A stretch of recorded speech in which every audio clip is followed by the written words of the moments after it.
Live from the economic hub of Nigeria, Lagos, this is Enterprise Weekend on Enterprise Television, and our two main conversation for today. The Federal High Court in Lagos has granted the interim forfeiture of $4.7 million and 830 million naira and all the assets linked to Godwin Emefiele, former governor of the Central Bank of Nigeria, CBN. The Economic and Financial Crimes Commission, EFCC, had approached the court for the interim forfeiture because there were proceeds of unlawful activities. The funds that have been forfeited to the federal government in the interim are said to be domiciled in First Bank, Titan Bank, and Zenith Bank, being operated by Omoyele Anita Joy, Deep Blue Energy Services Limited, Exact Code Bureau Do Change Limited, Lipam Investment Services Limited, Tatla Services Limited, Rosa Joel Global Resources Limited, and Till Communication Nigeria Limited. That's right. The property to be forfeited include 94 units of an 11-floor building under construction at 2nd Otumba Elegushi 2nd Avenue Road, Ikoyi, Lagos. AM Plaza, 11th-floor office space situated on 1E Otumba Adidoi Crescent, Lekki Peninsula, Scheme 1. Lagos Imori Industrial Park, 1 Esa Street, Imori Land Purchase, with Deep Vibe Industrial Town, Oreade LCDA, Amodofin LGA, Lagos, Matterwood and Tauta Warehouse, furniture plant at Bogije, near Elemoro, Lagos, Wolomi Village, Ibeduleki LGA, Lagos, and 2 property purchased from Chevron Nigeria, closed PFA fund, Block B, Lot Twin completed property in Lakes Estate, Lekki, Lagos. Very well, and still with us in the studio, just like we did promise. Serena Bako, thank you so very much for hanging around. Thank you. Now, as journalists, it's of course not good enough for us to take sides, but I think it's very important we make comparisons, and when you go through the list, the plethora of forfeited properties, it's seeming like another case of General Sani Abacha, if not close to it.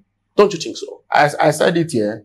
I said it here that in Nigeria, all the rules in this country are observed in the breach. This is character that is seriously unbecoming of a public official.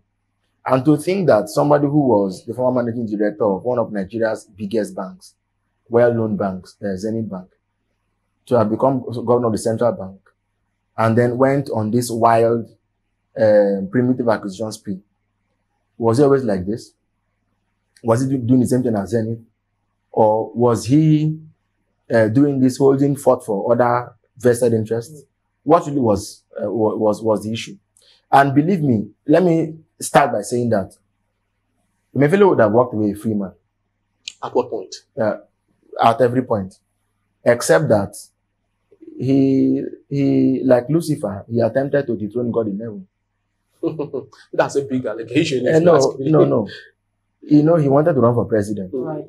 And didn't just stop at declaring his interest. Went as far as whether he introduced or accepted to introduce or was forced on him, but he led the attempt to now change Naira notes, all in an attempt that politicians normally use money to buy votes, and he was trying to. So not only was he trying to run for president, he was also trying to hurt the chance of Mr. President from emerging. What Emefiele is facing today is because of his attempt to stop Mr. President from becoming president. Those who have had the boldness to speak up have said that if not for Emefiele's misadventure or adventure, as the case was or could have been, or had been, it was his misadventure that made the president to have the crisis in Abuja. About in Abuja, yes, the Abuja vote. So Emefiele, have you forgotten when this whole Naira thing happened? It came in at the same time with the fuel scarcity. Exactly. Fuel was not scarce; it was made to be scarce. People were dying because of lack of Naira. Naira note to spend. Banks were not dispensing. It was an unnecessary, and he was lying at every point. He said the 4 billion Naira that they printed 4 billion, will be the 4 billion that had been bombed. Then he said this on the side down. The president, it took El Rufai to deliver what looked like a change of government speech in Kaduna, to say everything Emefiele and his people are doing, don't worry. Tinubu win the election. When it means things will change. So it didn't to be vie against Mr. President. I think also vice against Mr. President. But what Emefiele did was he tried to use his position to hurt Mr. President's chance of winning the election. The matter is in court, right? So there's a limit to what we can say. Right. That's why I'm narrowing my talk, not so much to what he has forfeited, but to the political side of things as I know. The long list of things you're saying, there are people who if you want to know how, when Sarakiso burst into the public, didn't you hear some things? There was a long, things you can't, it's as if everything in Ikoyi is stolen. It is true, everything in Ikoyi appears to have been stolen. It is only that, well, I have friends who live there. So let me not say everything in Ikoyi is stolen. But it appears to be that almost everything in Ikoyi, you know, our economy is funny, is mysterious. All over the world, billionaires are people who at least have companies, have employed people up to 1,000, up to 2,000, up to 3,000, right? Have known commercial addresses. But in Nigeria, you can have a billionaire who doesn't even have up to 7 employees. Is this strange? It is not. What I'm saying, is this strange to you? No, it's not. It should do, yes, it's not. Nigeria is not where somebody will come and say he's a billionaire and he does not have any known hotel. He doesn't have any known, there's no business he's doing. Maybe by miracle, he's become a billionaire. He has 3 houses in Ikoyi, 5 on at Lekki, 6 more at Victoria Island, 3 more, and there are many and that is the reason why some of those neighbors that are Nigeria's signature neighborhood of wealth and prosperity, there are also many abandoned houses in those places. So there it's a travesty of now these places you mentioned. How many of them can you sleep in? How many can you occupy in a lifetime? You know, assuming without conceding that indeed he's guilty as charged and I stole them. But you know, there's something, because it's a fraud trial, right? There's something about stolen money and stolen wealth. It is not put to good use. That's one thing you'll observe. Stolen monies are never put to good use. It's just spent because it's just spent on buy a new dress, buy a new car, right. People that steal government money. What do they end up doing with it? If not to drink pepper soup, go on vacation, carry women, drink a lot of, and what do they really do with the monies? Okay. So we are in a situation where, look, I've said before, a lot of what you see in this country, and sometimes you even see investors from Asia. They are not Asian investors, sir. It is the Nigerian people who have stolen government money, they laundered it. The people come in the name of Lebanese investors. They are Nigerians. It's Nigerian government money. So somewhat like economic proxies. That's what it is. In a lot of these places, what does Nigeria produce? I was already earlier this morning and I was saying that, look, if the Aba-Nnewi corridor is fully harnessed, okay, and people begin to travel from Dubai and France and let's even say Japan and travel to Nigeria to patronize what we're producing there, we'll start earning hard currencies. It means that we started earning foreign exchange. That will be the authentic definition of national prosperity. That way you can go there, invest your money, people are working with the money, and you can make returns. But the country where nobody knows what anybody is doing. Do you know the industries that thrive this country? Let me tell you. Oil and gas, people there are employees, right? Entertainment thrives. Because music is big business in Nigeria. It's a global thing. Nollywood thrives. Because our content is consumed overseas. So there's a lot of money coming from there. Alright? But go and check the average company, the average even media. So how much do they pay their staff? All right. So how much does an average manager in those places earn? Even the lecturer earns about, a professor earns about 400,000 naira. Does that look like salary for wealth creation? So these are the issues. If they are earning if people are that level are earning 400,000, 500,000 naira, let's not bring it home. What is the total value of such a company, of such a firm? Do they look like people who are making billions and big billions for their owners to say that In Imo, in Owerri, it's like in Owerri, there's a hotel at every people don't lodge those hotels. For a fact, maybe Concord is in a club, but people don't lodge those. Go and check how much they declare profit every year. Okay. So what do you now call that? All right. Maybe it is the day they put one somebody on trial. You don't hear that one man alone owns 16 hotels. Okay. So whilst you were talking, like I have a barrage of questions coming to my mind. But let me ask you this question: how best do you think we can groom our people in Nigeria who hold public offices to the extent that you get to that office and you're not thinking or feeling that you need to enrich yourself? Because obviously, I mean, he stole all of these things unchecked. And then that's why sometimes people feel that government is complicit. Because how can you even tell me that because you are in one office, you have over 10 houses in Ikoyi? How do you even make the money? But now, come down to our values. How can we raise our people, our leaders, to the point where when they get to public offices, they have the mindset to serve as against wanting to amass wealth for themselves? Now, earlier we're talking about the old national anthem. Right. One line from the anthem, two lines, a duet from the anthem said, "And this we shall count as gain, to hand over to our children a banner without stain." Another place said that we want to be, is it a land or country where no man is oppressed? I don't think that today, Nigerian education, and maybe by extension or to an extent parenting, is geared towards fixing or changing our situation, our reality. So we need to go back to our curriculum in school.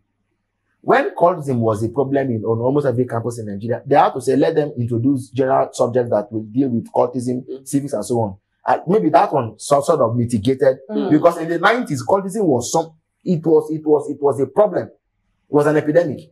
Now, can we rework our curriculum to say we need to introduce morality as part of what we should be learning? Let's codify and scientify morality and teach it. That's one. Number two is the fact that no matter so we've seen even in football, where Nigeria and other countries, they want to play a match, they now sing the national anthems. The Americans are crying. Nigerians don't cry because that anthem they're singing doesn't convey anything to them. But that's even on the peripheral level. Deeper down, what we must do. Didn't the president know when Emefiele was doing these things? You mean the former president? Yes. Didn't he know? He cannot claim not to know. If I become president, I'll put Buhari on trial. Mark my word. If I became president, I'll put Buhari on trial because he cannot claim. The DS is at the point how to send an intelligence report to Buhari to say, Mr. President, you are signing up documents you're not reading thoroughly. It's in the public domain. They told him, Mr. President, the language you write to a senior, to your superior, is not the same way you talk to a junior. He said, we fear that you may be signing off on, because Buhari does not read. I'm sorry, I have to go there. But what those who know him say is that he will take it and say on your conscience, then you will sign. They told him, Mr. President, you will be signing off on documents that you're not reading thoroughly. And that deceiving. Didn't you hear when the other man that was head of it, was it Amcon also said that the version of the bill that they amended on the floor they had that they all amended, and the one I was giving them to the president to sign. But we're not the same things. Right. A whole presidency, no checks, nobody to do the house cleaning for the president.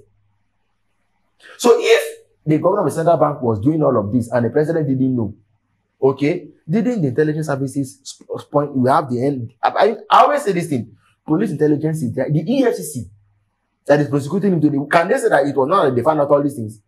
The president hired Jim Abaze, a special investigator, to investigate Emefiele and the CBN, but under CBN, but under Emefiele. Was it not because he got a hunch of something? What was that hunch that the president saw? And the hunch he got, didn't his predecessor also get the same hunch? And what did he do about it? What did he do about it? Because maybe people don't know. As we are on this place, from talking every day, it automatically qualifies you for a person of interest. There is a possibility that there's even a file open on us. This is no. I'm not talking about because it's Nigeria. I'm a student of world history. I like to read up these things. So there are some things that should not be said on TV, right? But So we are known. That's the fact. But the way they monitor and a governor of central bank of minister is not the same way they put eyes on you. Because of course, what have you done? What are you doing? Now, how did Emefiele begin to acquire and they did not know? I don't agree with it. Now, speaking to that. Sorry, Henry. Yes. When Tinubu came into office, some days later, N830M, head of this reps committee on that was the Night Senate on aviation, said that the Nigerian air whatever that Sirika was a fraud. Nobody said anything about it until now that he's getting bailed up and so on. Yes, I hope that they don't bungle that case. I cannot believe that Sirika and Emefiele were the only people who were involved in any kind of thing of this nature. There are people who are worse. Right. No. Because we have stories. Very true. Now, speaking of people who are worst, it's believed, Nigerians would say the reason Emefiele is going through the gallows right now is because he is not affiliated to the APC. Now, it's very important we realize, and we know, Godswill Akpabio, that is, the Senate chair, has a case with the EFCC. The Minister of Defense currently has a case with the EFCC. Now, these are people who I would say equally are going through or have done the same thing that Godwin Emefiele has done. Why is it that it's becoming a selective justice and not really? Well, I like the thing that I spoke to it earlier, but let me bring it to you. Said Emefiele is not affiliated to the APC. Let me say that was the slip of the tongue, right? Because Emefiele, for him to have said he wanted to contest for president of Nigeria under the APC, right, showed that there was affiliation. My suspicion is this: Emefiele is not in the good books of the current tendency. You know, in every ideological environment, like a political party or trade union, there are tendencies. He is not affiliated, and not only is he not affiliated, he deliberately was trying to undermine the chances of the current tendency. Do you know what it means for somebody to have gone to America and say, Emi Locom? And this was the man that was trying to now hamper, because you see, when a man is in government, there's a lot he can do. When a man has money, there's a lot he can do. Did you see the lawyer Emefiele hired to take his case to court? Michael Zekome. He does not come cheap. Very true. It does not come cheap. And those are lawyers who know their onion. So for Emefiele to have, the question is who and who we are backing Emefiele. Unfortunately, in the way Nigerian politics is usually calibrated, Emefiele is a small fry still, civilian governor or not. It doesn't look like a man that has roots. Maybe if you went to your village, your father was former chief, it means you have roots here. Before they can talk to anyhow, they look at a son name. But in the Nigerian milieu, Emefiele does not seem to be a man that has firm roots. Who will plead this case? Is it they are laughing for you or who can plead this case? Can the Sultan stick his letter out for him? Can MF do that for him? Who can? Maybe Emefiele was MD of the Zenith when what was his name? Sanusi. In fact, even though he was the one that used to kick Sanusi out. And Sanusi is in the good books of Congress, so maybe the president. So it doesn't look like he's going to get of this in anytime soon. But my own is whether it is for vendetta or not. Does he have a case to answer? If the answer is yes, then this matter should be taken to its logical conclusion. They shouldn't at some point now botch it and say whatever. They should, so that it will serve as a lesson to those coming behind. Let me say it again: whether Emefiele is guilty as charged or not, right? Let the case in court play its normal course out. Yes, very well. You see, Chinyere, you know, the case of corruption in Nigeria is a perennial thing. Right. As much as we try to root out what has happened in the past, we still have it ongoing. Our supplementary budget under the administration of Bola Ahmed Tinubu can be accounted for. 1 billion was given to, or 500 million was given to one of the ministers to sit on labor crisis and all of that. And so much money is being doled out every other day. And the question is, at what point would we get this right? And Henry, my angst this morning, and one of my major takeaways from today's show is what Cyril said, that the way we are parenting in this country does not suggest that we are raising people that will, you know, get to public offices tomorrow and not replicate what we see happen. And for me, that's a huge one because, I mean, everything starts from home. Charity begins at home. Very true, very true. Yes, so that's just about the time we have for our episodes today. I'd love to say thank you to Cyril Abaku for being part of our show today. It was really indeed an incisive one. Really. Yes, very, very well. And that's just about the size of our program today. I'd love to say thank you, and thank you for making our time to be part of our show today. Please do well to visit our website at www.enterprisetvnews.com, and also like, comment respectfully, and follow us on all our social media platforms at Enterprise TV7. I am Henry Igwebike. And I'm Chinyere. On behalf of the entire team of Enterprise Television, we'll see you next weekend. Bye-bye from us.